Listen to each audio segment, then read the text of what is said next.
Hey everyone, welcome to the channel. What I have here today is a 2013 Gen 3 Toyota Prius, which is quite unusual for my channel. As you guys know, this is something I bought. It's not I'm not servicing it for someone or anything.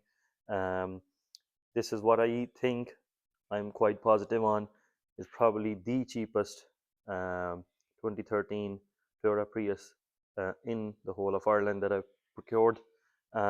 It is a non-runner. I need to get it going, and it was parked outside in someone's yard out in the countryside. And as you can see, there is a lot of stuff going on for that. But I'll just give this video is just a quick intro of what I've gotten myself into. The interior is pretty good. It is a Japanese version. It has about 198,000 kilometers on it, and it has a lot of age-related marks as well. But I've started investigating. That's why stuff is out. It wasn't like this before. The car was driving before it stopped, or it was before it was parked. The 12-volt battery apparently was changed, but I can see the battery voltage is dead, or it needs some revival. The dates on it are old as well, so I think I will end up replacing this. But I've tried with a good battery. I'm getting the same results, which I'll tell you in a second. You will see the if you guys are familiar with this, there's the main fuse or the service plug for the hybrid system that you have to take off once you're working on it, which I've removed now in this case. And I'll show you the main problem. It's not the bodywork or anything.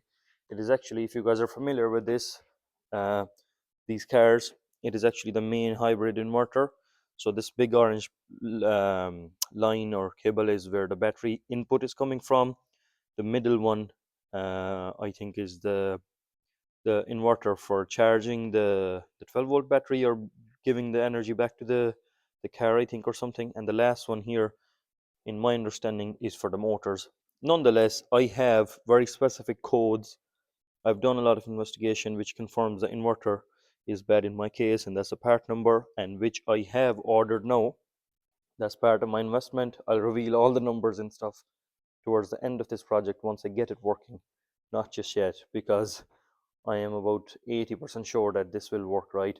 The engine and everything else is in pretty good condition, and the plan is to revive this car and either sell it, but more than likely keep it as a family car because it still has a lot of life left in it. So, wish me all the luck in getting this car operational very first, and then also to get it all cleaned up and ready for road. It also needs brake discs and pads, I think, both front and back. So that is something that we'll need to figure out as well. And I will try and bring you along the journey with me.